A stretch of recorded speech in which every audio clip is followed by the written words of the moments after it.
The undefeated season comes to a violent halt not on the basketball court, but inside a classroom. Coach Carter reviews the players' academic reports late at night, and the numbers crush him. Failed assignments, missing classes, broken contracts. Everything he feared has happened. The team became so consumed by winning that they abandoned the very future he was trying to build for them. The next morning, students arrive at the gym expecting practice. Instead, chains hang across the doors. Heavy locks seal the entrance shut. Richmond, California wakes beneath gray skies and the distant echo of sirens. Inside Richmond High School, the basketball court feels less like a place of discipline and more like a battlefield without rules. Sneakers scrape against the hardwood while players shout over one another, ignoring coaches, skipping drills, drifting through life with the same reckless energy they bring onto the court. Then the gym doors swing open, and Ken Carter steps in. Calm, controlled, wearing a pressed shirt and tie instead of athletic gear, he doesn't look like a savior arriving to inspire a team. He looks like a man already disappointed by what he sees. The players laugh at him under their breath. Some barely acknowledge him at all. But Carter notices everything: the disrespect, the laziness, the empty confidence hiding fear beneath it. He introduces himself not as a coach chasing championships, but as a former Richmond player who escaped the streets through education. The room reacts with skepticism. Carter doesn't raise his voice, he simply places strict performance contracts in front of every player. Maintain a 2.3 GPA, attend every class, wear a suit on game day, fail the standards, and you don't play. The gym erupts with disbelief. To them, basketball is the only thing that matters. Timo Cruz mocks the rules openly, refusing to sign. When Carter stands his ground, the tension boils over. Cruz hurls insults and takes a sudden, aggressive swing at the new coach. In a flash of raw authority, Carter intercepts the blow, pins Cruz hard against the gym wall, and looks him dead in the eye. He won't be intimidated. Carter throws Cruz out of the gym, banishing him from the team on the spot. As a stunned silence blankets the court, Jason Lyle and the remaining players realize the game has completely changed. Kenyon Stone watches quietly, already sensing this man is different. Carter releases the grip on his collar, smooths his tie, and looks at the remaining boys. Carter sees something they don't: boys sprinting toward dead ends while pretending they're free. And before the first practice even begins, he makes one thing painfully clear. He didn't come here to coach basketball. He came to change lives.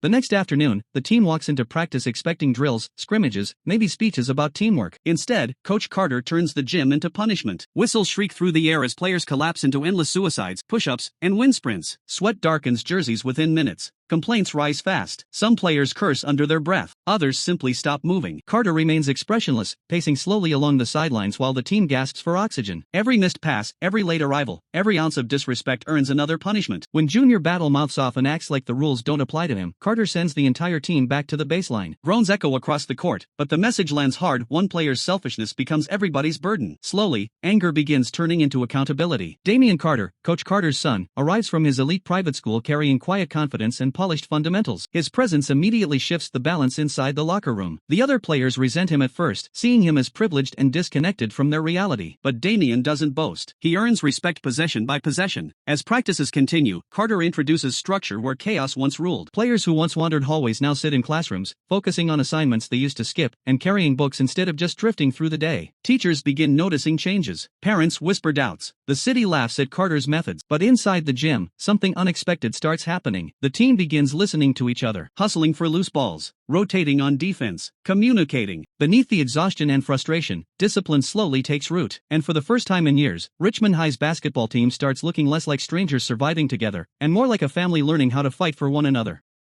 Richmond's first games under Coach Carter feel absolutely electric. The atmosphere around the school shifts entirely. The players now arrive on game days wearing sharp, pressed suits and ties, turning heads in the hallways before they ever step onto the hardwood. On the court, the team moves faster, sharper, and more united than the city has seen in decades. Crowds begin packing the bleachers to the rafters, drawn by the raw, suffocating intensity pouring from the baseline. Kenyon Stone dominates the paint with explosive athleticism, while Junior Battle and Worm inject a relentless, chaotic energy that leaves opponents completely breathless. Even the local media is starting to pay attention to Richmond High. But outside the warmth of the gym, out on the cold concrete, Timo Cruz is realizing he made a devastating mistake. Standing on the dim street corners beneath flashing neon lights, he watches his former teammates transform into local heroes. The defensive anger that drove him to walk away is slowly replaced by a heavy, gnawing sense of isolation. He isn't just off the team, he is actively being left behind by life. Driven by a desperate need for something better, Cruz swallows his immense pride and walks back into the gym during an afternoon practice. The room goes dead silent as he approaches the new coach, quietly asking what it will take to earn his jersey back. Carter doesn't yell, nor does he compromise. He looks at the boy and delivers a brutal, mathematical ultimatum: 2,500 push-ups and 1,000 suicides, all to be completed by Friday. It sounds like an impossible rejection wrapped in a challenge. But Cruz, terrified of the dead-end life waiting for him on the block, looks Carter in the eye, nods his head, and steps onto onto the baseline. The clock is officially ticking, and the ultimate test of his human will is about to begin. The empty gym echoes with the sound of Cruz's body hitting the hardwood. Push-up after push-up, sprint after sprint, he pushes himself past exhaustion while the rest of the team practices nearby. His arms tremble violently. Sweat drips onto the floor beneath him. Hours pass, and still he keeps going. At first, the players ignore him. Some think he deserves it. Others assume he'll quit like before. But something changes as they watch him struggle in silence. Pride disappears from Cruz's face, replaced by desperation. He isn't trying to impress anyone anymore. He's trying to save himself. As Richmond's winning streak stretches across the season, the atmosphere around the team completely transforms. School hallways once filled with apathy now buzz with excitement whenever players walk past. Younger students stare at them like heroes. Newspapers begin covering games. College recruiters quietly take notes from the bleachers. For the first time, these young men can actually imagine futures larger than Richmond streets. And Coach Carter refuses to let them waste that opportunity. Late one evening, Carter gathers the team inside the silent gym after practice. Instead of discussing plays or defense, he speaks about statistics, the percentage of young men from Richmond who end up dead, imprisoned, or trapped in poverty. His words hit harder than any punishment drill ever could. Some players avoid eye contact. Others sit frozen, hearing truths nobody forced them to face before. Carter tells them basketball alone will not save them. Education might, discipline might, self-respect might, but only if they choose it. Meanwhile, Kenyon and Kyra struggle with the reality of becoming parents. In a quiet conversation filled with hurt and uncertainty, Kyra reveals she plans to keep the baby while Kenyon dreams of college scholarships slipping away. Their relationship fractures beneath pressure neither of them is emotionally prepared for. Elsewhere, Damian wrestles with the crushing isolation of his role on the team. As the coach's son, he is trapped between two worlds, trying to fit in with teammates who still view him as an outsider, while carrying the weight of his father's flawless expectations. There is no room for error, and a single misstep could cost him the locker room's hard-earned respect. Even victories begin carrying emotional weight. Richmond wins games, but each player is slowly confronting the fear of who they could become without basketball. Then comes one of the season's biggest matchups. The gym erupts beneath pounding music and flashing cameras as Richmond faces a heavily favored rival. The game becomes chaos, bodies crashing, fans screaming, momentum swinging wildly. And in the final moments, Richmond pulls off another stunning victory. The celebration explodes across the court, but Coach Carter barely smiles. While everyone else sees championships, he's already looking toward the report cards waiting around the corner. But the clock wins. When Friday's deadline finally arrives, Coach Carter calls an end to the drills and checks the counter. Cruz gave it everything, but he still came up short by 80 suicides and 500 push-ups. Carter, cold and absolute, tells the broken boy he failed the bargain and commands him to leave the gym. The room goes dead quiet. Then, without warning, Jason Lyle steps forward and begins counting push-ups for him. Another player joins. Then another. One by one, the entire team surrounds Cruz, finishing the punishment together while Carter watches from across the court. The scene transforms from discipline into brotherhood. No speeches, no dramatic music needed, just exhausted teenagers choosing loyalty over ego. From that moment on, Richmond becomes unstoppable. Their chemistry sharpens with every game. Fast breaks explode across packed gyms while crowds roar with disbelief. Carter's system works. The team begins crushing opponents who once intimidated them. Scouts appear in the stands. Teachers report improving grades. Parents who doubted Carter now start shaking his hand after games. Yet away from basketball, deeper struggles continue unfolding. Kenyon Stone wrestles with fear after learning his girlfriend Kyra is pregnant. Damian struggles beneath the pressure of living up to his father's impossible standards. Success may be growing on the scoreboard, but life outside the court remains painfully uncertain for every player wearing that Richmond jersey. Confusion spreads instantly. Players gather outside demanding answers, banging on the doors until Carter steps out to confront them. He isn't holding basketballs, he's holding a stack of their failing progress reports. Practices are cancelled. Games are cancelled. The entire season is suspended until grades improve. Shock turns into outrage almost immediately. Parents accuse Carter of destroying scholarship opportunities. Teachers argue the punishment is too extreme. News crews swarm the school, turning Richmond into a national controversy overnight. Yet Carter refuses to back down. Inside the locked gym, silence replaces the sound of basketballs. The players feel lost without the court. Some blame Carter. Others secretly know he's right. Principal Garrison pressures him constantly, warning him the school board may overrule his decision. But Carter remains steady even while his own family questions the cost of his choices.